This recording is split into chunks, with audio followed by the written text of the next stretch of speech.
أعوذ بالله من الشيطان الرجيم بسم الله الرحمن الرحيم وإذ يرفع إبراهيم القواعد من البيت وإسماعيل ربنا تقبل منا إنك أنت السميع العليم ربنا واجعلنا مسلمين لك ومن ذريتنا أمة مسلمة لك وأرنا مناسكنا وتب علينا إنك أنت التواب الرحيم صدق اللہ العظیم۔ حاضرین و ناظرین، یہ سورہ بقرہ کی آیت نمبر 127 اور 128 ہے، 127 اور 128۔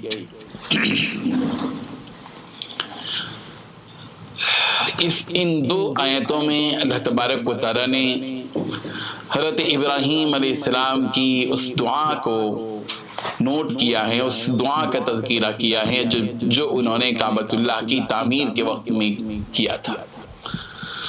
وَإِذْ يَرْفَعُ إِبْرَاهِيمُ الْقَوَاعِدَ مِنَ الْبَيْتِ وَإِسْمَاعِيلُ، اس وقت کو یاد کرو جب کہ حضرت ابراہیم علیہ السلام کعبۃ اللہ کی تعمیر کر رہے تھے، کعبۃ اللہ کی اینٹوں پر اینٹیں رکھ رہے تھے، اور ان کے ساتھ بیٹے اسماعیل بھی موجود تھے۔ وہ اسماعیل اس وقت میں اللہ تبارک و تعالیٰ سے یہ دعا کر رہے تھے کہ ربنا تقبل منا انک انت السمیع العلیم، اے ہمارے پروردگار، ہماری طرف سے ہمارے اس عمل کو قبول فرمائیے، بے شک آپ ہمارے عمل کو، ہماری باتوں کو سننے والے بھی ہیں اور ہمارے عمل کو جاننے والے بھی ہیں۔ بہت بڑا سبق اس آیت سے ہم کو ملتا ہے، وہ یہ ہے کہ حضرت ابراہیم اور حضرت اسماعیل دونوں نے مل کر کعبۃ اللہ کی تعمیر کی۔ ایک سبق یہ ملتا ہے کہ ہر نیک عمل کے کرتے ہوئے باپ کو چاہیے کہ اپنے بیٹے کو بھی اس نیک کام میں شریک کر لے۔ حضرت ابراہیم علیہ السلام چاہتے تو اکیلے ہی تنہا کعبۃ اللہ کی تعمیر کر دیتے، لیکن بیٹے اسماعیل کو بھی ساتھ لیا، وہ بھی ان کی مدد کر رہے تھے۔ حضرت ابراہیم علیہ السلام اور حضرت اسماعیل باپ بیٹے دونوں مل کر کعبۃ اللہ کی تعمیر کر رہے تھے۔ اسی لیے یہ سبق ملتا ہے کہ باپ کو چاہیے کہ اپنے نیک کاموں میں بیٹے کو ابتدائی سے شریک رکھے تاکہ نیکی کا یہ سلسلہ اس کے مرنے کے بعد بھی جاری رہے۔ دوسرا سبق یہ ملتا ہے کہ حضرت ابراہیم اور حضرت اسماعیل نے جب کعبۃ اللہ کی تعمیر کی، ایک نیک عمل کا جو ہے اختتام کیا، تو کام کر کے مکمل کر کے چھوڑ نہیں دیا، بلکہ اس کے بعد کا جو اہم ترین کام ہے وہ یہ ہے کہ جب بھی ہم کوئی نیک عمل کریں، نیک عمل کے فوری بعد اللہ تبارک و تعالیٰ سے اس عمل کی مقبولیت کی دعا کریں۔ ہم نماز پڑھیں، ظاہر بات ہے کہ نماز پڑھتے ہیں، نماز کے بعد اللہ سے کہیں کہ اللہ تعالیٰ نماز تو ہم نے پڑھی ہے، پتہ نہیں اس میں کتنی غلطیاں ہوں، کتنی خطائیں اور لغزشیں ہوئی ہوں، کتنی غفلت اور لاپرواہی ہوئی ہو، مالک اپنے فضل سے ہماری اس نماز کو قبول کر لیں۔ ہم رمضان مبارک میں روزے رکھتے ہیں، روزہ رکھنے کے بعد افطار جب کرتے ہیں تو اللہ تعالیٰ سے یہ کہیں کہ اللہ روزہ تو ہم نے رکھا ہے، پتہ نہیں زبان سے کتنی لغزشیں ہوئیں، کیا کیا گناہ ہم سے ہو گئے، روزے کے سلسلے میں ہم کو کس قسم کی احتیاط کرنی چاہیے کہ ہم نے وہ احتیاط نہیں کی، مالک معاف کر دیجیے اور ہمارے اس عمل کو قبول کر لیجیے۔ اسی طرح حج ہے اور تلاوت ہے اور دوسرے اعمال ہیں۔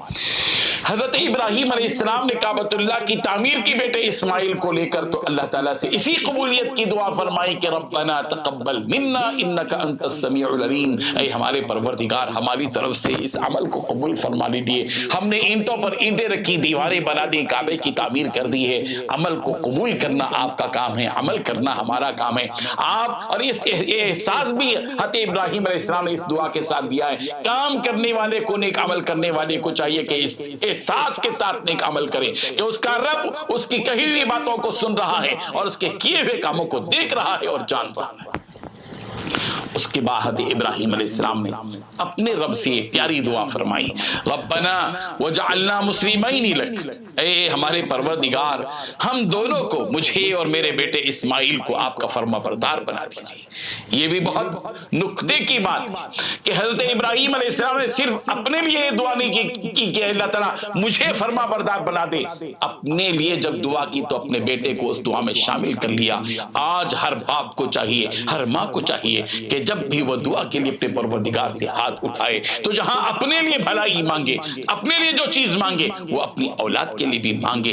اور جس طرح باپ اپنے لیے دعا کرے گا کہ اللہ مجھے فرما بردار بنا دے، اس کے دل میں اس بات کی فکر چھائی ہوئی رہنی چاہیے کہ اللہ میں میری اولاد کے حق میں بھی یہ دعا کروں کہ اللہ جس طرح آپ مجھے فرما بردار بنائے میری اولاد کو بھی فرما بردار بنا دیجیے۔ حضرت ابراہیم نے ایک پیغام دیا ہے اپنی اس دعا کے ذریعے سے، وَمِن ذُرِّيَّتِنَا، اتنا ہی نہیں، صرف اولاد نہیں، ہماری نظریں محدود نہیں، صرف بیٹا نہیں، بیٹے کے بعد جو نسلیں چلتی ہیں، وَمِن ذُرِّيَّتِنَا أُمَّةً مُسْلِمَةً لَكَ، اے ہمارے پروردگار ہماری نسلوں میں ایک ایسی جماعت تیار کیجیے جو جماعت آپ کی بڑی فرما بردار رہے۔ یہ ایک بہت اہم بات ہے۔ حضرت ابراہیم کی فکروں کو دیکھیے، کیا عجیب فکر تھی حضرت ابراہیم علیہ السلام کی کہ حضرت ابراہیم نے اپنی نسلوں کے بعد ایک ایسی جماعت کی دعا اللہ تعالیٰ سے کی جو پوری جماعت اللہ تبارک و تعالیٰ کی فرما بردار رہے۔ آج بھی ہم کو چاہیے کہ ہم اپنی نسلوں کی فکر کریں، ہماری نسلوں کے حق میں اللہ تعالیٰ سے دعا کریں کہ اللہ تعالیٰ ہمارے نسلوں میں دین باقی رہے، ہماری نسلوں میں وہ کام باقی رہے جس کام کو، جس مشن کو، جس تحریک کو لے کر ہم اس دنیا میں زندہ رہیں۔ یہ ہے وہ پیغام جو حضرت ابراہیم علیہ السلام نے دیا۔ پھر اس کے بعد ابراہیم علیہ السلام نے اللہ تعالیٰ سے دعا فرمائی، وَأَرِنَا مَنَاسِكَنَا، اے ہمارے پروردگار، کعبۃ اللہ کی تعمیر حضرت ابراہیم علیہ السلام نے کی، جیسے ہی خانہ کعبہ کی تعمیر کی، اب اس کے مناسک کے سلسلے میں اللہ تعالیٰ سے دعا فرمائی، وَأَرِنَا مَنَاسِكَنَا، اے اللہ ہمارے لیے ہمارے حج کا طریقہ ہم کو سکھا دیجیے، بتلا دیجیے، وَتُبْ عَلَيْنَا، اور ہمیں معاف کر دیجیے، اور إِنَّكَ أَنْتَ التَّوَّابُ الرَّحِيمُ، آپ توبہ کو قبول کرنے والے اور اپنے بندوں پر رحم کرنے والے ہیں۔ حضرت ابراہیم نے دعا کی اور اللہ تعالیٰ نے حضرت جبرائیل علیہ السلام کو بھیجا۔ حضرت جبرائیل علیہ السلام آئے، کعبۃ اللہ کی تعمیر کی بات ہے، حضرت ابراہیم علیہ السلام کا ہاتھ پکڑا اور صفا اور مروہ کی طرف لے گئے اور کہا کہ دیکھو یہ صفا اور مروہ ہے، ان الصفا والمروہ من شعائر اللہ، یہ اللہ کے شعائر میں سے ہے۔ پھر اس کے بعد حضرت ابراہیم علیہ السلام کو لے کر حضرت جبرائیل امین مینا اور مزدلفہ کی طرف لے گئے اور کہا کہ یہ ھذا المشعر الحرام، یہ مشعر حرام ہے۔ پھر اس کے بعد حضرت جبرائیل امین حضرت ابراہیم کو لے کر عرفات کے میدان گئے اور بتایا کہ یہ عرفات کا میدان ہے، پورے مناسک بتائے، مقامات اور حج کا طریقہ حضرت ابراہیم علیہ السلام کو بتایا۔ پھر پوچھا، 3 مرتبہ پوچھا حضرت جبرائیل نے حضرت ابراہیم سے کہ کیا تم سمجھ گئے جو میں نے تم کو بتایا، سارے چیزوں کی معرفت تم کو ہوگی؟ کہا کہ ہاں۔ یہ ہے وہ مناسک۔ تو بہرحال اس آیت سے بہت بڑا سبق ہم سب کو ملتا ہے۔ اللہ تعالی ہم سب کو عمل کی توفیق عطا فرمائے، ہمارے نسلوں میں دین کو اللہ تعالی باقی رکھے اور ہماری اولاد کو اللہ تعالی نیک بنا دے۔ وآخر دعوانا ان الحمدللہ رب العالمین۔ ربنا وابعث فيهم رسولا منهم يتلو عليهم آياتك ويعلمهم الكتاب والحكمة ويزكيهم إنك أنت العزيز الحكيم صدق الله العظيم۔ حاضرین و ناظرین، حضرت ابراہیم علیہ السلام کی دعائیں مسلسل آ رہی ہیں پچھلی آیات سے۔ بہت پیاری پیاری دعائیں حضرت ابراہیم علیہ السلام نے کی، کعبۃ اللہ کے سلسلے میں، اپنی اولاد کے سلسلے میں۔ ایک دعا نبی کریم حضرت محمد رسول اللہ صلی اللہ علیہ وسلم کی بعثت سے متعلق بھی حضرت ابراہیم علیہ السلام کر رہے ہیں۔ نبی کریم صلی اللہ علیہ وسلم نے ارشاد فرمایا کہ میں حضرت ابراہیم کی دعا کا مظہر ہوں، حضرت عیسیٰ کی بشارت کا مظہر ہوں، اور میری والدہ ماجدہ آمینہ کے خواب کا مظہر ہوں۔ کیا مطلب ہے اس کا؟ اس کا مطلب یہ ہے کہ میری بعثت کے لیے حضرت ابراہیم علیہ السلام نے دعا کی اور میرے بعثت کی بشارت اور خوشخبری حضرت عیسیٰ علیہ السلام نے دی۔ ومبشرا برسول یأتی من بعد اسمہ احمد، بشارت دی ہے عیسیٰ علیہ السلام۔ آتے حضرت آمینہ جو نبی کریم حضرت محمد رسول اللہ صلی اللہ علیہ وسلم کی والدہ ماجدہ ہیں، انہیں خواب پڑھا تھا کہ ان کے بدن سے، ان کے پیٹ سے ایک نور نکلا جو شام کے جس نور سے شام کے محلات جگمگا اٹھے۔ آتے آمینہ کی اس خواب کی تعبیر تھی، اور اس خواب کا مظہر تھا کہ نبی کریم حضرت محمد رسول اللہ صلی اللہ علیہ وسلم اسی بدن مبارک سے پیدا ہوئے اور آپ کا ظہور ہوا۔ حضرت ابراہیم علیہ السلام نے پیارے پیغمبر صلی اللہ علیہ وسلم کی بعثت کے لیے کس طرح دعا کی؟ وہ دعا اسی آیت میں موجود ہے، سورہ بقرہ کی آیت نمبر 129 میں 129۔ حضرت ابراہیم علیہ السلام فرماتے ہیں ربنا وبعث فیہم رسولا منہم، اے میرے پروردگار، اے ہمارے رب، وبعث فیہم، ان میں میرے آنے والی نسلوں میں ایک بھیج دے، رسولا، ایک ایسا رسول، منہم جو انہی میں سے ہو، انہی کی نسلوں میں سے ہو، جو یتلو علیہم آیاتک، جو نبی جو آخری رسول آئیں ان کے اوصاف، ان کی ذمہ داری، ان کا کام یہ ہو کہ یتلو علیہم آیاتک، کہ وہ اپنی قوم کے سامنے آپ کی آیتوں کی تلاوت کرے، وَيُعَلِّمُهُمُ الْكِتَابَ وَالْحِكْمَةَ، اور ان کے سامنے کتاب اور حکمت کی تعلیم دے، وَيُزَكِّيهِمْ، اور ان کا تزکیہ کرے، ان کو پاک کرے، إِنَّكَ أَنْتَ الْعَزِيزُ الْحَكِيمُ، بے شک اے میرے پروردگار آپ بڑے ہی غالب اور حکمت والے ہیں۔ یہاں قابل غور بات یہ ہے کہ ایک تو یہ کہ حضور اکرم صلی اللہ علیہ وسلم کی جو بعثت ہوئی ہے، دراصل اس کے پیچھے حضرت ابراہیم علیہ السلام کی دعا ہے۔ حضرت ابراہیم علیہ السلام جس فکر کے ساتھ اپنی نسلوں کی ہدایت کے لیے ایک آخری پیغمبر کی دعا کی، حضرت ابراہیم کی اسی دلی دعا کا نتیجہ ہے کہ نبی کریم حضرت محمد رسول اللہ صلی اللہ علیہ وسلم سید المرسلین بن کر اور خاتم النبیین بن کر اس دنیا میں تشریف لائے، رحمت للعالمین بن کر اس دنیا میں تشریف لائے، اور قیامت تک کے لیے آپ کو نبی بنایا گیا، اور پوری انسانیت کے لیے، پوری دنیا کے لیے آپ کو نبی بنایا گیا، اس طرح کہ آپ کے زمانے میں اور آپ کے بعد کوئی نبی نہیں آئے گا۔ آپ کا ظہور، آپ کی بعثت، آپ کی پیدائش، آپ کا بھیجا جانا، آپ کا رسول اور نبی بننا، یہ قیامت تک کے لیے ہے کہ آپ آخری پیغمبر ہیں۔ اور اس کے بعد حضور اکرم صلی اللہ علیہ وسلم کے جو فرائض بیان کیے گئے کہ حضور اکرم جس نبی کے لیے دعا کی حضرت ابراہیم علیہ السلام، وہ کیا کام کریں گے؟ 3 کام کریں گے۔ یتلو علیہم آیاتک، ایک تو یہ کہ اے اللہ آپ کی آیتوں کی تلاوت کرے۔ حضور اکرم صلی اللہ علیہ وسلم نے وہ کتاب جو آپ کے قلب اطہر پر جبرائیل امین لا کر اتارتے، اس کی تلاوت صحابہ کرام کے درمیان میں کرتے۔ تلاوت قرآن مجید کا پڑھنا جس کو تلاوت کہتے ہیں، حضور اکرم صلی اللہ علیہ وسلم تلاوت کرتے تھے، صحابہ کرام کو پڑھاتے تھے، تلاوت کرتے تھے۔ تلاوت بھی اپنی جگہ ایک عمل ہے، مستقل عبادت ہے۔ یہ کہنا بالکل غلط ہے کہ تلاوت سے کیا فائدہ، صرف ایسے ہی پڑھ لینے سے کیا فائدہ۔ قرآن مجید اپنے اندر معانی بھی رکھتا ہے، قرآن مجید مستقل اپنے اندر الفاظ رکھتا ہے۔ قرآن مجید کی معانی کی جس طرح اہمیت ہے، قرآن مجید کے الفاظ کی بھی اسی طرح اہمیت ہے۔ قرآن مجید کے معنی اور مطلب کو جاننا جتنا اہم ہے، جتنا ضروری ہے، جس طرح اس کی اہمیت اور فضیلت اور فوقیت ہے، بالکل قرآن مجید کی صرف تلاوت بھی اپنے اندر فوقیت اور فضیلت رکھتی ہے، وہ مستقل عبادت۔ نبی کریم صلی اللہ علیہ وسلم تلاوت کرتے تھے، صحابہ، یہ وجہ کہ صحابہ کرام رضوان اللہ تعالی علیہم اجمعین قرآن مجید کی بکثرت تلاوت کیا کرتے تھے، بکثرت، تجوید کے ساتھ اور ترتیل کے ساتھ، جیسے کہ وہ نازل ہوا اس کی تلاوت کرتے تھے، بغیر کسی تحریف کے، جیسے کہ وہ نازل ہوا۔ اور ہر 3 دن میں 1 مرتبہ قرآن مجید مکمل کرتے تھے۔ اللہ، اتنی دن آج ہم 1 پارہ پڑھنا بہت مشکل ہے، آدھا پارہ پڑھنا روزانہ مشکل ہے، صحابہ کرام مستقل تلاوت بھی کرتے تھے۔ اور پھر تلاوت کے بعد وَيُعَلِّمُهُمُ الْكِتَابَ وَالْحِكْمَةَ، حضور اکرم صلی اللہ علیہ وسلم اس کتاب کی اور حکمت کی باتوں کی تعلیم دیتے تھے کہ یہ آیت کیا ہے، اس کا معنی کیا ہے، اس کے لفظ کا معنی کیا ہے، اس کا شان نزول کیا ہے، یہ کب نازل ہوئی، یہ کیوں نازل ہوئی، اس کا منشا کیا ہے، اس سے کیا سبق ملتا ہے، اس سے کیا عبرت ملتی ہے۔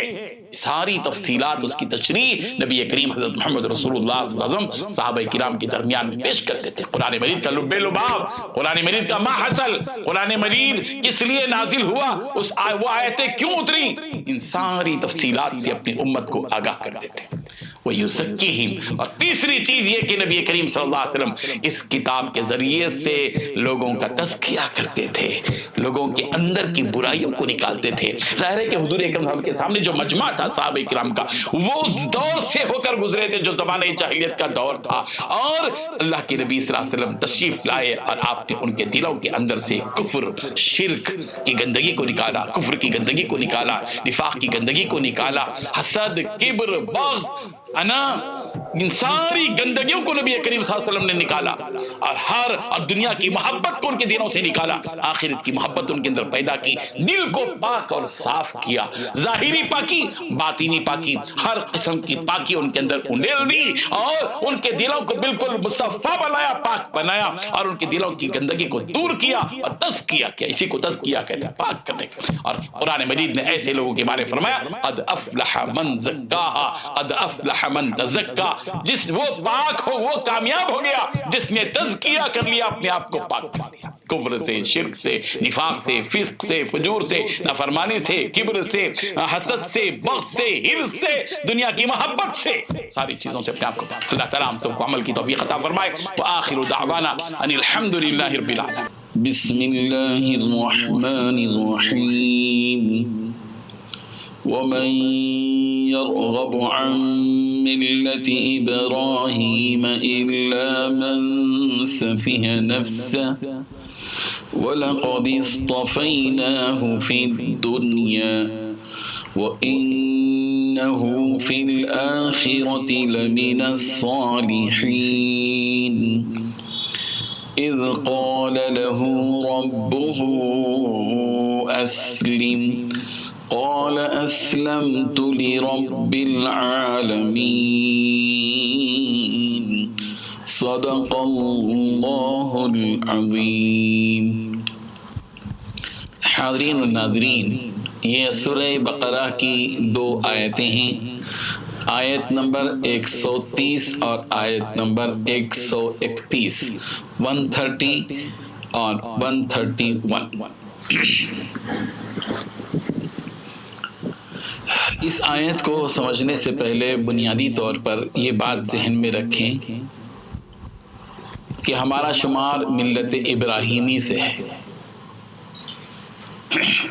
حضرت ابراہیم علیہ السلام جس دین کو لے کر آئے، جس طریقے کو لے کر آئے، اس کو ملت ابراہیمی کہا جاتا ہے۔ ملت ابراہیمی کی اساس، اس کی بنیاد، اس کا جو بیس تھا، وہ توحید پر جینا، توحید پر مرنا، شرک سے بیزاری کا اظہار کرنا، ظاہری اور باطنی نظافت اور طہارت اور پاکیزگی کو اختیار کرنا، مہمان نوازی، قربانی، اللہ تعالیٰ کی عبادت اور اس کی فرما برداری، اور اللہ تعالیٰ کی طرف رجوع جس کو انابت اللہ کہتے ہیں، وغیرہ وغیرہ۔ حضرت ابراہیم علیہ السلام سے منسوب جو ملت ہے وہ ملت ابراہیمی ہے۔ اب ملت ابراہیمی سے منہ موڑنے کا مطلب یہ ہے کہ ایک پیارے اور مقدس اور پاکیزہ اور دین سے اس نے اپنے آپ کو دور کیا ہے، برگشتہ کیا ہے۔ اسی لیے اللہ تبارک و تعالیٰ اس آیت میں ملت ابراہیمی سے منہ موڑنے والوں کے سلسلے میں اس بات کا اظہار فرما رہے ہیں کہ وہی شخص ملت ابراہیمی سے منہ موڑے گا جس نے اپنے آپ کو احمق بنا لیا، بے وقوف بنا لیا۔ اللہ تعالیٰ سوال کر رہے ہیں وَمَن يَرْغَبُ عَن مِّلَّةِ إِبْرَاهِيمَ إِلَّا مَن سَفِهَ نَفْسَهُ، ملت ابراہیمی سے کون منہ موڑے گا؟ کوئی منہ نہیں موڑ سکتا مگر وہی شخص ملت ابراہیمی سے منہ موڑے گا الا من سفیہ نفسہ، جس نے اپنے نفس کو احمق بنا لیا، بے وقوف بنا لیا۔ ہم سب ملت ابراہیمی کے افراد ہیں۔ یہ ملت ابراہیمی جس کی دعوت، جس کا حکم خود حضور اکرم صلی اللہ علیہ وسلم کو اللہ تبارک و تعالیٰ نے دیا۔ چنانچہ اللہ تبارک و تعالیٰ نے سورہ نحل میں فرمایا ثم اوحینا الیک، پھر ہم نے آپ کی طرف اے پیغمبر وحی فرمائی کہ ان اتبع ملت ابراہیم حنیفا، کہ ملت ابراہیمی کا آپ اتباع کیجئے جو خالص اللہ تبارک و تعالیٰ کی طرف یکسو ہو کر جو دین ہے اس دین کو کی اتباع کیجئے۔ وما کان من المشرکین، اور حضرت ابراہیم ایک اللہ کی طرف متوجہ ہو کر عبادت کرنے والے یکسوئی کے ساتھ تھے اور مشرکوں میں سے نہیں تھے، ان کی ملت کی اتباع کیجئے۔ تو ملت ابراہیمی وہ ملت ہے جس ملت پر قائم رہنے اور جس ملت کی اتباع کرنے کا حکم خود نبی کریم حضرت محمد رسول اللہ صلی اللہ علیہ وسلم کو دیا گیا ہے۔ جب نبی کریم صلی اللہ علیہ وسلم کو حکم دیا گیا ہے تو پھر تو ہمارے لیے بدرجہ اولا یہ حکم، ہم ملت ابراہیمی کے بھی افراد ہیں، امت محمدیہ کے بھی افراد ہیں۔ امت محمدیہ کو یہ اعزاز حاصل ہے کہ اس کا شمار ملت ابراہیمی سے بھی ہے اور اس کا شمار امت محمدیہ سے بھی ہے۔ اللہ کتنے خوش نصیب ہیں ہم کہ ہم کو یہ ملت ملی، یہ امت ملی۔ اللہ تبارک و تعالیٰ نے اسی لیے فرمایا خوش نصیب آدمی، عقل مند آدمی اس ملت پر قائم رہتا ہے، اور جو منہ موڑتا ہے اس نے اپنے عقل کا استعمال نہیں کیا، اس نے اپنے آپ کو بے وقوف بنا لیا، احمق بنا لیا۔ وَمَن يَرْغَبُ عَن مِّلَّةِ إِبْرَاهِيمَ إِلَّا مَن سَفِهَ نَفْسَهُ، کہ ملت ابراہیمی سے وہ شخص منہ موڑے گا جس نے اپنے آپ کو، اپنے نفس کو بے وقوف اور احمق بنا لیا۔ آگے اللہ تبارک و تعالیٰ حضرت ابراہیم علیہ السلام کے بارے میں اس حقیقت کا انکشاف فرماتے ہیں، اظہار فرماتے ہیں وَلَقَدِ اصْطَفَيْنَاهُ فِي الدُّنْيَا۔ ملت ابراہیم سے منہ موڑنے والے لوگوں اس حقیقت کو سمجھو کہ ہم نے حضرت ابراہیم کو دنیا میں بھی چن لیا، اور نہ صرف دنیا میں، وَإِنَّهُ فِي الْآخِرَةِ لَمِنَ الصَّالِحِينَ، اور یہ آخرت میں صالحین میں سے ان کا شمار ہوگا۔ صالحین کی جو فہرست ہوگی ان میں حضرت ابراہیم کا شمار ہوگا۔ اس وقت کو یاد کرو اذ قال له ربه اسلم، اس وقت کو یاد کرو جب کہ ان کے پروردگار نے ان سے ابراہیم سے کہا اسلم، اے ابراہیم آپ فرما بردار بن جائیے۔ تو قال اسلمت لرب العالمین، بغیر کسی جھجک کے حضرت ابراہیم نے دو ٹوک انداز میں صاف بتا دیا اللہ کے سامنے کہ اسلمت لرب العالمین، میں رب العالمین کا فرما بردار بن گیا۔ اللہ تعالیٰ کی فرما برداری مطلوب ہے۔ ہم شیطان کے پیچھے نقش قدم پر چلتے ہیں، شیطان کی اتباع کرتے ہیں، طاغوتی نظام کی طرف ہمارا قدم بڑھتا ہے۔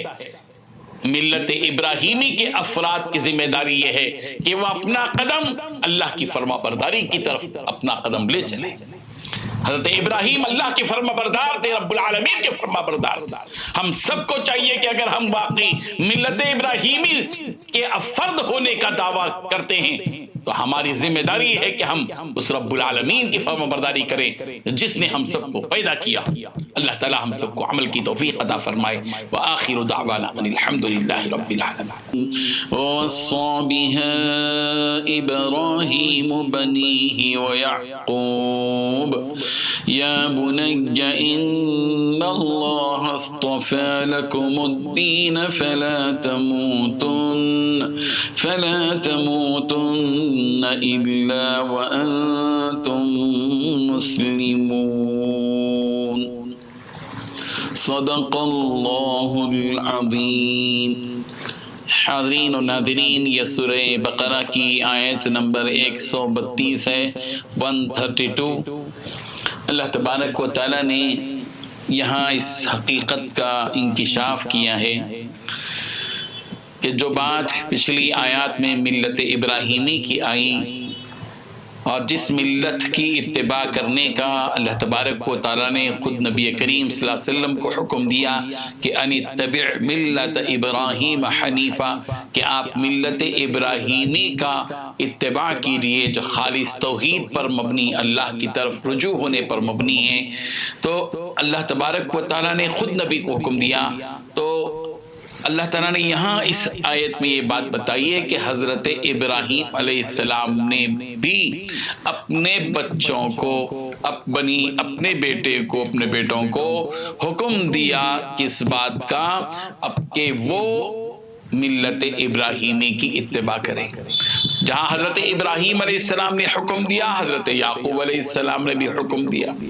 جو حضرت ابراہیم علیہ السلام کے پوترے ہیں، یعنی حضرت ابراہیم علیہ السلام کے دو بیٹے، حضرت اسماعیل اور حضرت اسحاق، اور حضرت اسحاق کے بیٹے ہیں حضرت یعقوب، اور حضرت یعقوب سے نسل چلی ہے حضرت یوسف علیہ السلام وغیرہ، جن کے 12 بیٹے وغیرہ، اور بنی اسرائیل کا جو سلسلہ چلا۔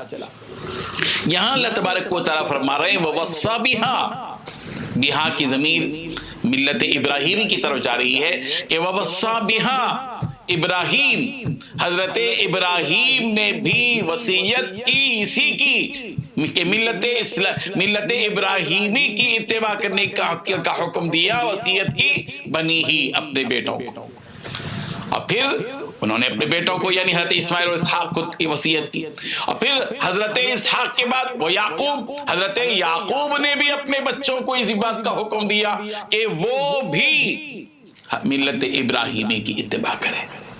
چنانچہ وَوَصَّى بِهَا ابراہیم، اور حضرت ابراہیم نے ملت ابراہیمی کی اتباع کی وصیت کی بنی ہی اپنے بیٹوں کو، وہ یعقوب، اور حضرت یعقوب نے بھی وصیت کی یا بنیا، اے میرے بیٹو، ان اللہ، بے شک اللہ تبارک و تعالیٰ نے اصطفیٰ لکم الدین، تمہارے لیے دین کو چن لیا ہے، دین ابراہیمی کو چن لیا ہے، دین اسلام کو چن لیا ہے، فلا تموتن الا وانتم مسلمون، اے میرے بیٹو، کہیں ایسا نہ ہو کہ میرے اس دنیا سے چلے جانے کے بعد تم اس دین سے ہٹ جاؤ، تمہیں مرنا تو بس اسی دین پر، اسی اسلام پر مرنا ہے۔ فلا تموتن، پس تم ہرگز نہ مرو، تمہیں موت نہ آئے، الا مگر یہ کہ وانتم مسلمون، کہ تم مسلمان رہو، تمہیں اسلام ہی پر، اسی اسلام پر موت آنی چاہیے، تمہارے ذہنوں میں، تمہارے دلوں میں کفر اور شرک کی کوئی گنجائش نہیں ہونی چاہیے۔ الحمدللہ، بہت بڑی بات یہاں ہم سب کو سبق کے طور پر ملتی ہے کہ ہر گھر کے ذمہ دار کو چاہیے کہ وہ اپنے نسلوں کے دین کی فکر کرے۔ آج ہم مرتے ہیں تو کس کی وصیت کرتے ہیں؟ مال کی وصیت، دکان کی وصیت، کاروبار کی وصیت، دنیا داری کی وصیتیں ہیں۔ اصل وصیت تو وہ ہے جس کا تعلق روح سے ہے، مذہب سے ہے، اللہ سے ہے، دین سے ہے، جس کی وصیت ایک مومن اور مسلمان کو کرنی چاہیے۔ حضرت ابراہیم نے اپنے بیٹوں کو ملت ابراہیمی پر قائم رہنے کی وصیت کی، حضرت یعقوب نے اپنے بیٹوں کو ملت ابراہیمی پر قائم رہنے کا، دین اسلام پر ہی مرنے کا، اور دین اسلام ہی پر زندہ رہنے اور دین اسلام ہی پر مرنے کا حکم دیا۔ اللہ تعالیٰ اس حقیقت کو سمجھنے کی اور اس ذمہ داری کو محسوس کرنے کی توفیق عطا فرمائے، اور ہر باپ آج اس بات کا عہد کرے کہ میں اپنی زندگی میں اپنے بیٹوں کو ان کے دین پر قائم رہنے کی تلقین کروں گا۔ اللہ تعالیٰ ہم سب کے دلوں میں یہ فکر نصیب عطا فرمائے۔ وآخر دعوانا ان الحمد للہ رب العالمین۔ أم كنتم شهداء إذ حضر يعقوب الموت إذ قال لبنيه ما تعبدون من بعدي قالوا نعبد إلهك وإله آبائك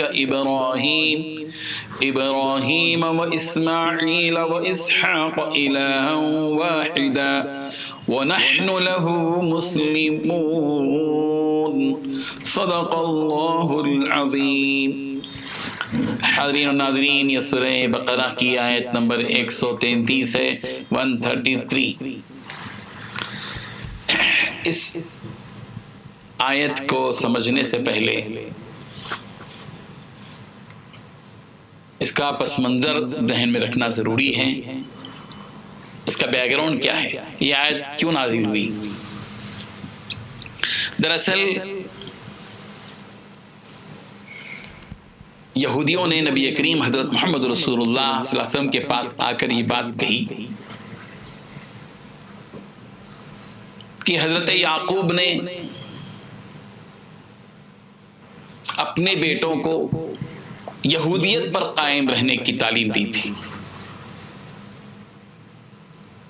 کہ تم یہودی بن جاؤ، یہودیت کے ساتھ رہو۔ یہ کس زمانے کے لوگ ہیں؟ حضور اکرم صلی اللہ علیہ وسلم کے جو زمانے کے جو یہودی ہیں، انہوں نے آ کر حضور اکرم صلی اللہ علیہ وسلم سے کہا کہ حضرت یعقوب علیہ السلام وغیرہ اپنے بیٹوں کو یہودیت کی تعلیم دیتے تھے، یہودیت پر جینے اور یہودیت پر مرنے کی تلقین کرتے تھے، حالانکہ حقیقت سے اس کا کوئی تعلق نہیں۔ تاریخ اگر اٹھا کر دیکھیں تو پتہ چلے گا کہ حضرت یعقوب علیہ السلام کا زمانہ کب کا زمانہ ہے؟ بہت پرانا زمانہ۔ حضرت یعقوب کے سینکڑوں برس کے بعد حضرت موسیٰ علیہ السلام دنیا میں تشریف لائے۔ حضرت موسیٰ علیہ السلام کے زمانے میں جو ہے بنی اسرائیل قائم ہوئے۔ جب حضرت یعقوب علیہ السلام کے زمانے میں یہودیت ہی نہیں تھی، تورات کا نزول ہی نہیں ہوا تھا، تو پھر یہ کیسے ممکن ہے کہ حضرت یعقوب علیہ السلام اپنے ماننے والوں کو، اپنے بیٹوں کو یہودیت کی تلقین کریں کہ یہودی بن جائیں؟ بالکل حقیقت کے خلاف دعویٰ تھا جو یہودیوں کا۔ اس وقت میں قرآن مجید کی یہ آیت نازل ہوئی، ام کنتم شہداء اذ حضر یعقوب الموت، اے یہودیوں بتاؤ جو تم یہ دعویٰ کر رہے ہو کہ حضرت یعقوب علیہ السلام نے اپنے بیٹوں کو یہودیت پر مرنے کی تلقین کی تھی، یہودیت پر زندہ رہنے کی تعلیم دی تھی، تو بتاؤ ام کنتم شہداء اذ حضر یعقوب الموت، کہ کیا تم زندہ تھے، کیا تم گواہ تھے، وہاں موجود تھے تم لوگ جب حضرت یعقوب کو موت آئی تھی؟ یاد رکھو حضرت یعقوب نے اس وقت میں جب کہ ان کو موت آئی تھی تو اس وقت میں اپنے بیٹوں کو جو بات کہی تھی وہ بات یہ تھی، کیا تھی؟ ام کنتم شہداء اذ حضر یعقوب الموت اذ قال لبنیہ، جبکہ حضرت یعقوب نے اپنے بیٹوں سے کہا تھا ما تعبدون من بعدی، اے میرے بیٹو بتاؤ میرے بعد تم کس کی عبادت کرو گے؟ میرے بعد، میرے اس دنیا سے چلے جانے کے بعد تم کس کی عبادت کرو گے؟ قالوا نعبد الہک و الہ آبائک ابراہیم و اسماعیل و اسحاق الہ واحدا۔ نبی کی پرورش میں پرورش پائے، ان کی سرپرستی میں پرورش پائے بیٹوں نے ایک لخت کہا اپنے ابا جان سے کہ ابا جان آپ کے اس دنیا سے چلے جانے کے بعد ہم تھوڑی ہی بدل جائیں گے، جس دین و ایمان کی تعلیم و تلقین آپ نے ہم کو دی ہے، آپ ہمارا فیصلہ سن لیجئے کہ نعبد الہک، ہم آپ کے رب کی عبادت کریں گے، الہ کی عبادت کریں گے، اور آپ کے الہ آبائک، اور آپ کے باپ دادا کے رب کی عبادت کریں گے۔ حضرت ابراہیم نے جس رب کی عبادت کی، حضرت اسماعیل و اسحاق نے جس رب کی عبادت کی، ہم اس رب کی عبادت کریں گے، الہ واحدہ، ایک ہی اللہ کی عبادت کریں گے، وَنَحْنُ لَهُ مُسْلِمُونَ، اور ہم اسی کی فرما برداری کریں گے، اسی کو مانیں گے، اسی کی فرما برداری کریں گے۔ 2 اور 2 4 کی طرح یہ بات واضح ہو گئی کہ حضرت یعقوب علیہ السلام نے اپنے بچوں کو یہودیت کی تعلیم نہیں دی تھی، بلکہ تعلیم جو دی تھی وہ ایک اللہ کی، اسلام کی تعلیم دی تھی، ملت ابراہیمی کی تعلیم دی تھی۔ یہاں ایک سبق لے کر چلے ہم۔ حضرت یعقوب علیہ السلام پر جب موت آئی تو انہوں نے اپنے بیٹوں کو جس بات کی طرف توجہ دلائی وہ کیا تھی؟ ما تعبدون من بعدی، ما تعبدون من بعدی، میرے بعد تم کس کی عبادت کرو گے، میرے بعد تم کس کی عبادت کرو گے۔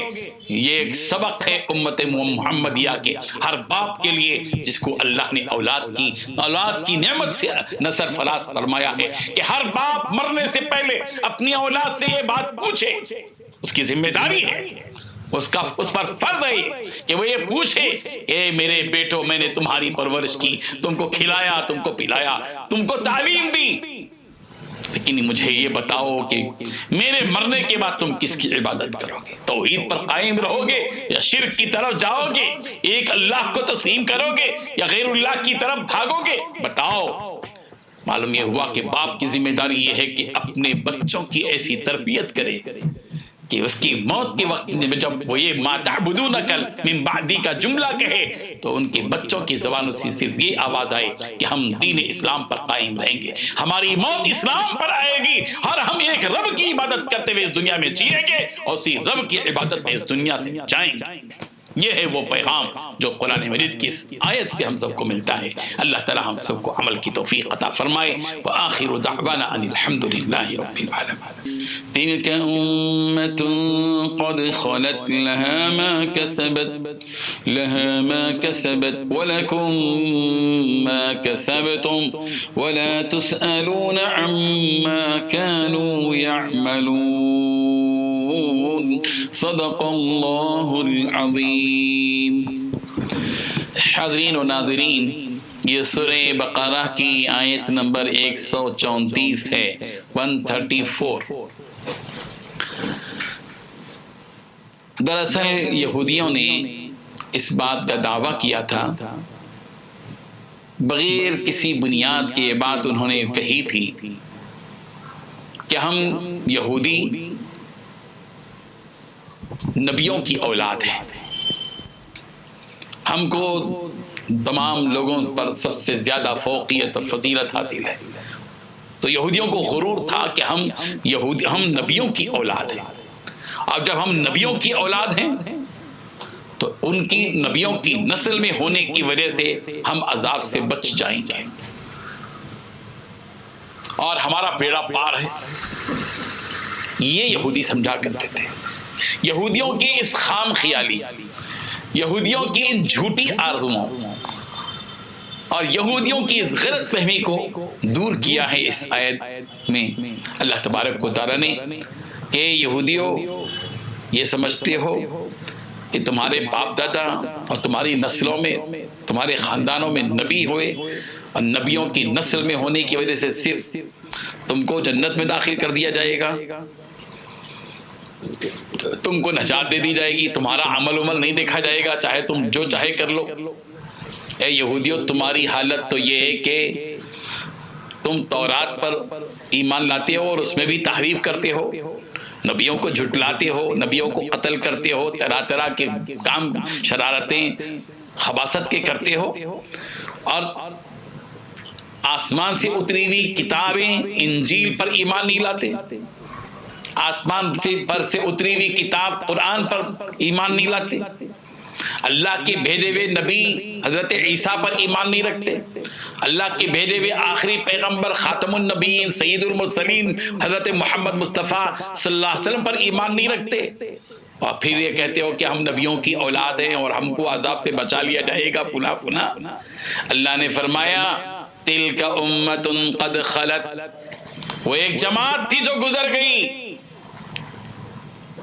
انبیاء کی جماعت تھی تم سے پہلے کی جو نیک لوگوں کی تھی، وہ ایک جماعت تھی جو گزر گئی، قد خلت، گزر گئی، لہا ما کسبت، اس جماعت کے لیے وہ ہے جو انہوں نے کمایا، جو انہوں نے کیا، ان کے عمل کی جزا ان کے لیے جو انہوں نے کیا۔ اب تمہارا بولو وَلَكُمْ مَا كَسَبْتُمْ، اور تمہارے لیے وہ ہے جو تم نے کیا، تم نے جو بیج بویا تم کو وہ بیج اس بیج کے مطابق پھل ملے گا، انہوں نے جو بیج بویا تھا اس بیج کے مطابق ان کو پھل ملے گا۔ تم کانٹے بو اور امید رکھو کہ تم کو آم جام اور سپوٹا اور چیکو سب کچھ مل جائیں گے، نہیں، بالکل نہیں۔ تم نے کفر اور شرک اور تم نے جو کچھ کیا، تمہاری شرارتیں، تمہاری تکذیب، تمہارا جھٹلانا، تمہارے گناہ، تم اپنے گناہوں کو دیکھو، تمہارے اعمال کو دیکھ کر تمہارے ہاتھوں میں نتیجہ دیا جائے گا۔ تمہارے آبا و اجداد کے نبیوں کے ہونے کی وجہ سے، ان کی نسل میں پیدا ہو جانے کی وجہ سے تمہارے ہاتھ میں کوئی تمغہ اور تمہارے ہاتھ میں جنت کا کوئی پروانہ نہیں دیا جائے گا۔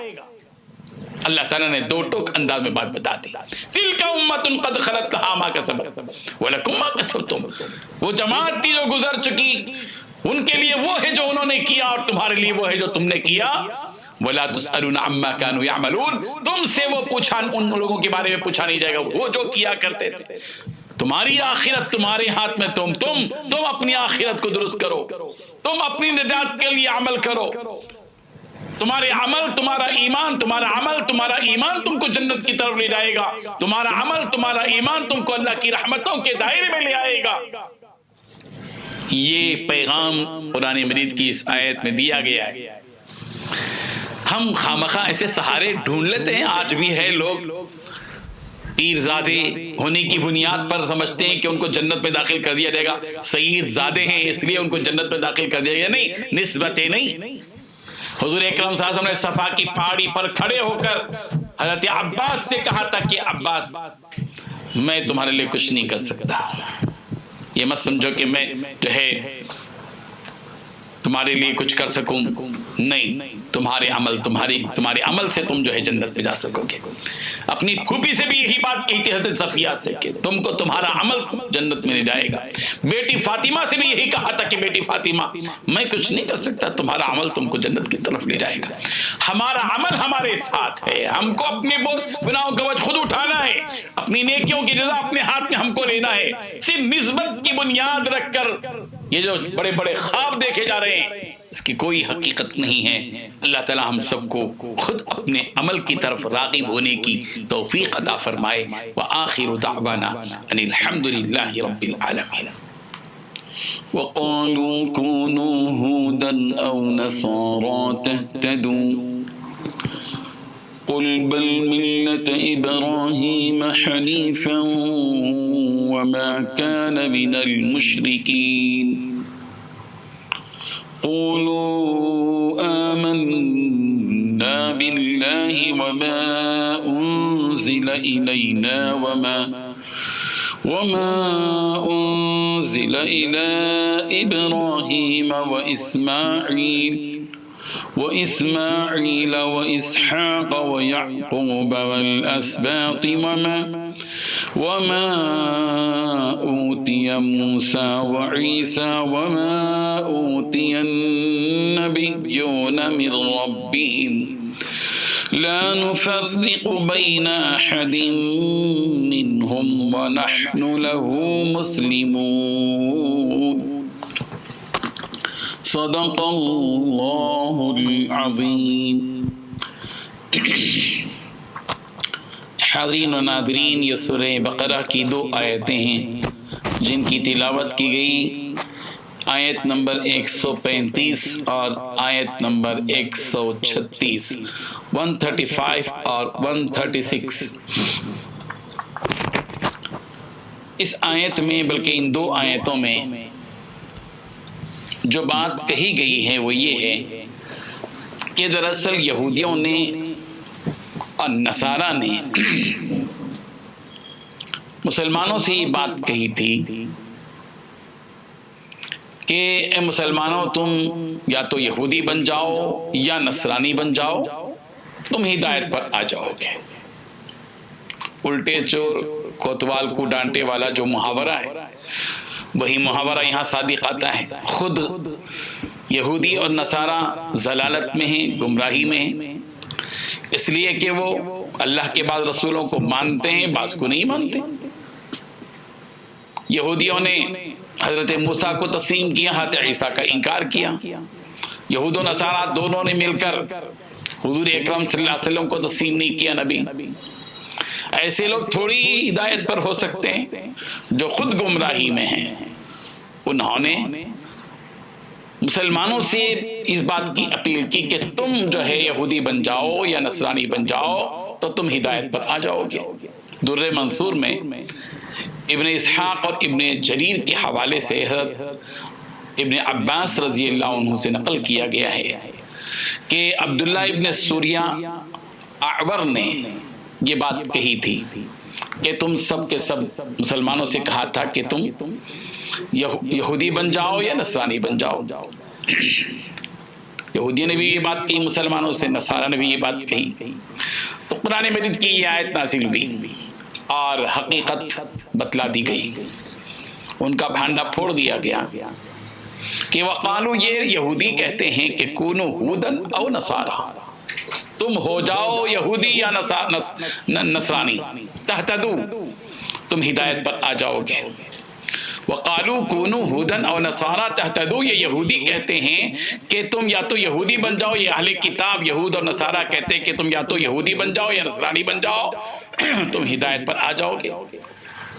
اس کا جواب دے رہے ہیں اللہ تعالیٰ نبی کریم صلی اللہ علیہ وسلم سے جب یہ بات کہی تھی عبداللہ ابن سوریہ آور نے، تو حضور اکرم صلی اللہ علیہ وسلم پر یہ آیت اتری اور سرکار دو عالم صلی اللہ علیہ وسلم کی زبانی یہ کہلوایا گیا، قل، اے پیارے پیغمبر صلی اللہ علیہ وسلم آپ ان سے کہیے، جو لوگ یہ کہتے ہیں کہ یہودی اور نصرانی بن جاؤ، ہدایت پر آ جاؤ گے، آپ ان سے یہ بات کہیے، قل بل ملت ابراہیم حنیفا، بلکہ تم ملت ابراہیمی کی اتباع کرو تو تم ہدایت یافتہ ہو جاؤ گے۔ اور ابراہیم تو وہ تھے جو حنیفہ تھے۔ حنف کے معنی آتے ہیں والمیل من الضلال الى الاستقامہ، ضلالت سے نکل کر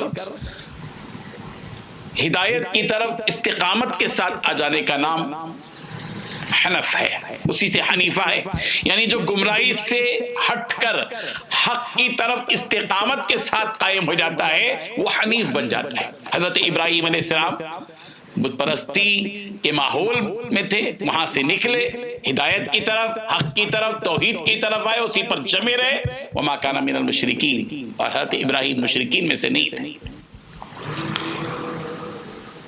قولوا آمنا باللہ، اے یہودیو، اے نصارہ، اس حقیقت کو سن لو، تم لوگ یہ بات کہو، تم تو بعض نبیوں کو مانتے ہو، بعض کو نہیں مانتے۔ نبیوں کی ماننے کی بات ہے تو نبی، ہر نبی نبی ہے، وہ اللہ کی طرف سے جب بھیجا گیا ہے تو وہ حق پر ہے۔ پھر تم اس قسم کی گستاخی کیوں کرتے ہو کہ تم موسیٰ کو مانتے ہو، عیسیٰ کو نہیں مانتے یہودیوں، اور اے نصارہ اور یہودیوں تم دونوں مل کر محمد یا نبی کو نہیں مانتے، جبکہ وہ بھی اللہ کی طرف سے بھیجے گئے، وہ تو نبیوں کے سردار۔ قولو، کہو، تم کہو کہ آمنا باللہ، ہم اللہ پر ایمان لے آئے، وما انزل الینا، اور جو کچھ ہماری طرف نازل کیا گیا اس پر بھی ایمان لے آئے، وما انزل الی ابراہیم و اسماعیل و اسحاق و یعقوب والاسباط، اور جو کچھ کہ حضرت ابراہیم پر نازل کیا گیا اس پر بھی ایمان لے آئے، جو کچھ حضرت اسماعیل پر نازل کیا گیا اس پر بھی ایمان لے آئے، جو کچھ حضرت اسحاق پر نازل کیا گیا اس پر بھی ایمان لے آئے، جو کچھ یعقوب پر، ان کی اولاد پر، یعنی ان کی اولاد میں جو نبی ہوئے ان پر جو نازل ہوا ان پر بھی ایمان لے آئے۔ اور یہ بھی کہو وما اوتی موسیٰ و عیسیٰ وما اوتی النبیون من ربہم، اور جو کچھ کہ موسیٰ پر نازل ہوا، اتارا گیا، اور جو کچھ کہ موسیٰ کو دیا گیا تورات، و عیسیٰ کو دیا گیا انجیل، اس پر بھی ایمان لے آئے، وما اوتی النبیون من ربہم، اور ان تمام نبیوں پر جو ان کے رب کی طرف سے ان کو دیا گیا ان پر بھی ہم ایمان لے آئے۔ یہ کہو تم لا نفرق بین احد منہم، اے یہودو، اے نصارہ، تم نبیوں کے درمیان میں تفریق کرتے ہو، کسی کو مانتے ہو، کسی کا انکار کرتے ہو، کسی کو تسلیم کرتے ہو، کسی کو جھٹلاتے ہو۔ ہمارا عقیدہ سنو، ہم مسلمانوں کا جو ملت ابراہیمی پر قائم ہے، ہمارا دستور، ہمارا یقین اور ہمارا ایمان اور ہمارا اصول یہ ہے کہ ہم لا نفرق بین احد منہم، ان نبیوں میں کسی میں تفریق نہیں کرتے، ہم سارے نبیوں پر ایمان، ہمارا ایمان ابراہیم پر بھی ہے، ہمارا ایمان حضرت اسحاق پر بھی ہے، ہمارا ایمان حضرت اسماعیل پر بھی ہے، ہمارا ایمان حضرت یعقوب پر بھی ہے، ہمارا ایمان حضرت موسیٰ پر بھی ہے، ہمارا ایمان حضرت عیسیٰ پر بھی ہے، ہمارا ایمان حضرت سلیمان پر بھی ہے، ہمارا ایمان حضرت داؤد پر بھی ہے، ہمارا ایمان حضرت نوح اور آدم پر بھی ہے، وَنَحْنُ لَهُ مُسْلِمُونَ، اور ہم سب کے سب اسی کی فرما برداری کرنے والے ہیں، اسی ایک اللہ کی۔ تو دو کے دو اور دو چار کی طرح یہ بات بتلا دی گئی یہودیوں کو، نصارہ کو، کہ حق پر اور ہدایت پر تم نہیں ہو، ہدایت پر، حق پر تو ہم ہیں، اس لیے کہ بنیاد ہماری یہ ہے کہ ہم اللہ کے بھیجے ہوئے سارے نبیوں پر ایمان رکھتے ہیں، اور تم اے یہودیو اور اے نصارہ، تم بعض پر ایمان رکھتے ہو، بعض کو انکار کرتے ہو۔ اور یہ حقیقت سن لو کہ جو کوئی شخص ایک نبی کو بھی انکار کرے گا اس نے گویا کہ سارے نبیوں کا انکار کیا، ایک نبی کو بھی جھٹلانا سارے نبیوں کو جھٹلانے کے برابر ہے۔ اللہ تبارک و تعالی ہم سب کو صحیح طور پر ایمان رکھنے کی توفیق عطا فرمائے۔ وآخر دعوانا ان الحمد للہ رب العالمین۔ بسم اللہ الرحمن الرحیم۔ صبغۃ اللہ ومن احسن من اللہ صبغۃ ونحن له عابدون۔ صدق اللہ العظیم۔ حاضرین و ناظرین، یہ سورہ بقرہ کی آیت نمبر 138 ہے، 138۔ یہ آیت کب نازل ہوئی، کیوں نازل ہوئی، اس کے شان نزول کے سلسلے میں علامہ واحدی نے اسباب النزول میں حضرت ابن عباس رضی اللہ عنہ سے نقل کیا ہے کہ نصارہ کا طریقہ یہ تھا کہ جب بھی ان کے ہاں بچہ پیدا ہوتا تھا اور بچہ 7 دن تک پہنچتا تھا، بچے کا جب 7واں دن ہوتا تھا تو اس کو ایک خاص رنگ میں بچے کو رنگ دے دیتے، ڈبو کر رنگ دے دیتے تھے، اور اس کو معمودی کہا جاتا تھا۔ اور یہ رنگ دینا ان کے نزدیک مسلمانوں میں جیسے ختنے کا رواج ہے، ختنے کے برابر ہوتا تھا، یعنی جس طرح ہم ختنے کیا جاتا ہے ہمارے ہاں، ان کے پاس ختنے کی جگہ یہ عمل ہوتا تھا کہ بچے کو 7ویں دن رنگ دیتے تھے ایک خاص رنگ میں، اور ان کا عقیدہ یہ تھا کہ بچے کو جب رنگ دیا جائے تو اب بچہ گویا پاک ہو گیا اور پکا نصرانی بن گیا، رنگ دینے سے پکا نصرانی بن گیا، یہ ان کا عقیدہ تھا۔ اللہ تبارک و تعالیٰ نے اس کا جواب دیا ہے یہاں پر کہ کسی آدمی کسی بچے کو اس طرح رنگ دینے سے وہ رنگا نہیں جاتا، اصل رنگ تو وہ ہے جو اللہ کا رنگ ہے، صبغت اللہ، اصل رنگ تو اللہ کا رنگ ہے۔ اللہ نے ہم کو رنگ دیا ہے جس رنگ میں، وہ رنگ اصل رنگ ہے، صبغت اللہ۔ اللہ تعالیٰ نے ہم کو ایمان سے رنگ دیا ہے، اعمال صالحہ سے آراستہ کر کے ہم کو رنگ دیا ہے، توحید کا جام پلا کر اللہ نے ہم کو رنگ دیا ہے، اصل رنگ تو یہ رنگ ہے۔ اے نصارہ، تم اپنے 7 دن کے بچے کو رنگ کر یہ سمجھتے ہو کہ وہ نصرانی بن گیا، بس پکا نصرانی بن گیا، رنگ دیا، تمہارے رنگ کو اصل رنگ سمجھتے ہو۔ وَمَنْ أَحْسَنُ مِنَ اللَّهِ صِبْغَةً، بتاؤ وہ کون ہے جس کا رنگ دینا اللہ تعالیٰ کے رنگ دینے سے اچھا، سب سے اچھا رنگ تو وہ ہے جو اللہ نے رنگ دیا۔ وہ کون سا رنگ؟ ایمان کا رنگ، اعمال صالحہ کا رنگ، یہ رنگ اصل رنگ ہے جو اللہ نے دیا۔ وَنَحْنُ لَهُ عَابِدُونَ، اور سنو، جس نے ہم کو ایمان میں رنگ دیا، جس نے ہم کو اعمال صالحہ میں رنگ دیا، ہم تو اسی ایک رب ہی کی عبادت کرنے والے ہیں۔ وَنَحْنُ لَهُ عَابِدُونَ، اور ہم اسی کی عبادت کرنے والے ہیں۔ مومنوں، مسلمانوں کے سامنے اس وقت میں بھی مختلف رنگ ہے، نصارہ کا رنگ، یہودیوں کا رنگ، گوروں کا رنگ، فلاں کا رنگ، ان کا رنگ، ہر تہذیب اپنا اپنا ایک رنگ بتا رہی ہے، لیکن اے مسلمانوں، ہمارے لیے بہترین رنگ وہ رنگ ہے جو رنگ اللہ نے نبی کے ذریعے سے ہم سب کو دیا ہے، سیرت کا رنگ، اخلاق کا رنگ، کردار کا رنگ، توحید کا رنگ، قربانی کا رنگ، ایثار کا رنگ، یقین کا رنگ، یہ ہے اصل رنگ جو اللہ نے ہم کو رنگ دیا ہے۔ صرف خالص کسی بچے کو ڈبو دینے سے کسی رنگ میں، وہ رنگ نہیں ہے، اصل رنگ تو وہ ہے جو باطنی ہے، وہ رنگ ہے جو روحانی رنگ ہے، جو آفاقی رنگ ہے، جو اللہ تعالیٰ کسی بندے کو نیک توفیق دے کر، ایمان کی توفیق دے کر رنگ دے۔ صبغت اللہ، اللہ کا رنگ، ہم کو اللہ نے رنگ دیا ہے۔ وَمَنْ أَحْسَنُ مِنَ اللَّهِ صِبْغَةً، اور وہ کون ہے جس کا رنگ دینا اللہ تعالیٰ کے رنگ دینے سے زیادہ اچھا ہو؟ سب سے بہترین رنگ تو وہ ہے جو رنگ اللہ نے دیا۔ اللہ تعالیٰ ہمیں اس رنگ پر راضی اور خوش رہنے کی اور مطمئن رہنے کی توفیق عطا فرمائے۔ وآخر دعوانا ان الحمد للہ۔ قل أتحاجوننا في الله وهو ربنا وربكم ولنا أعمالنا ولكم أعمالكم ونحن له مخلصون، صدق الله العظيم۔ حاضرین و ناظرین، یہ سورہ بقرہ کی آیت نمبر 139 ہے، 139۔ اللہ تبارک و تعالیٰ نے پیارے پیغمبر صلی اللہ علیہ وسلم کے ذریعے سے یہودیوں کو ایک پیغام دیا ہے.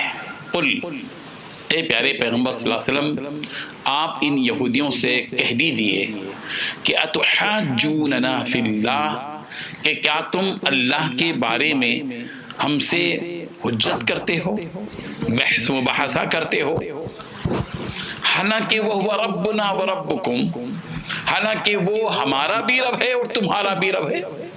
پھر تم کیوں اللہ کے بارے میں اے یہودیو، اے نصارہ بحث کرتے ہو؟ وَلَنَا أَعْمَالُنَا وَلَكُمْ أَعْمَالُكُمْ، ہمارے عمل ہمارے لیے ہیں اور تمہارے عمل تمہارے لیے ہیں. وَنَحْنُ لَهُ مُخْلِصُونَ، اور ہم اللہ کے لیے اخلاص والے ہیں. یہ اعلان حضور اکرم صلی اللہ علیہ وسلم کے ذریعے سے ایک پیغام یہودیوں کو دے دیا گیا. یعنی آپ صلی اللہ علیہ وسلم نے اللہ تبارک و تعالیٰ کا ارشاد ان کے سامنے رکھ دیا، اللہ تعالیٰ کا یہ پیغام ان کے ساتھ رکھ دیا کہ اللہ تعالیٰ نے ان سے کہا کہ پیغمبر آپ یہ بات واضح طور پر یہودیوں سے بتا دیجئے، کہہ دیجئے کہ تم اللہ کے بارے میں ہم سے کیوں بحث بازی کر رہے ہو، اور یہ کیوں کہتے ہو کہ یہودیت اللہ کو زیادہ پسند ہے، نصرانیت اللہ تعالیٰ کو زیادہ پسند ہے، ہم اللہ کے زیادہ محبوب ہیں، ہم کو ہی سب کچھ ملے گا، تم کو کچھ بھی نہیں ملے گا، ہم کو دوزخ نہیں چھوئے گی سوائے چند دنوں کے، اور تم کو تو جنت ملے گی ہی نہیں، جنت کے ہم اصل وارث ہیں. یہ ساری چیزیں جو تم کہتے ہو، یہ کیوں کہتے ہو؟ سن لو اس حقیقت کو کہ ہم جس دین پر قائم ہیں وہ حقیقی دین ہے، دین اسلام ہے. تم اس آخری نبی کو تسلیم نہیں کرتے جس آخری نبی کی پیشن گوئی خود تمہاری کتابوں میں موجود ہے، پھر بحث و مباحثہ کرتے ہو، آخری کتاب کا انکار کرتے ہو. اللہ نے جو دین اور جو اپنے آخری نبی کے ذریعے سے عرب کے اور اس مکی نبی کے ذریعے سے دے کر بھیجا، تم اس کا انکار کرتے ہو. پھر کیسے تم اس بات کی حجت کرتے ہو؟ قل، پیارے پیغمبر آپ کہہ دیجئے اتحاجوننا، کیا تم ہم سے بحث کرتے ہو فی اللہ، اللہ کے بارے میں. وہ ربکم وہ ربنا و ربکم، اور وہ ہمارا بھی رب ہے تمہارا بھی رب ہے. اب فیصلہ سن لو، تم جو جس عمل جس روش پر تم چل رہے ہو چلو، ہم تو مجبور نہیں کر سکتے، اکراہ نہیں کر سکتے. وَلَنَا أَعْمَالُنَا وَلَكُمْ أَعْمَالُكُمْ، ہمارے لیے ہمارے اعمال ہیں اور تمہارے لیے تمہارے اعمال ہیں. اور یہ فیصلہ سن لو کہ وَنَحْنُ لَهُ مُخْلِصُونَ، ہم تو بس اللہ کے لیے اخلاص پر ہے، ہم تو اللہ ہی کی طرف متوجہ ہونے والے ہیں، ہمارا رخ اللہ ہی ہے، ہم اللہ ہی کے لیے مخلص ہیں. یہ فیصلہ کن حقیقت بتلا دی گئی اور فیصلہ بتلا دیا گیا یہودیوں کو. اس سے یہ معلوم ہوا کہ جو دین جس دین پر الحمدللہ ثم الحمدللہ ہم قائم ہیں، یہ دین دین حنیف ہے، یہ دین دین حق ہے، یہ دین دین امن اور نجات ہے، یہ دین دین فطرت ہے. یہ وہ دین ہے جس دین میں سب کے ساتھ انصاف کیا گیا ہے. یہ وہ دین ہے جس دین میں سارے نبیوں کو تسلیم کیا گیا ہے. یہ وہ دین ہے جس دین میں کسی بھی قسم کی کوئی تفریق نہیں کی گئی ہے. یہ وہ دین ہے جس دین میں عدل ہے، انصاف ہے، احسان. ہم الحمدللہ اس دین پر خوش ہیں. رضیت باللہ ربا وبالاسلام دینا وبمحمد نبیا، ہم اللہ کے رب ہونے پر راضی اور خوش ہیں، اور اس دین اسلام کے دین ہونے پر راضی اور خوش ہیں، اور محمد عربی کے رسول اور نبی ہونے پر راضی اور خوش ہیں. اللہ تعالی ہم سب کو عمل کی توفیق عطا فرمائے. وآخر دعوانا ان الحمدللہ.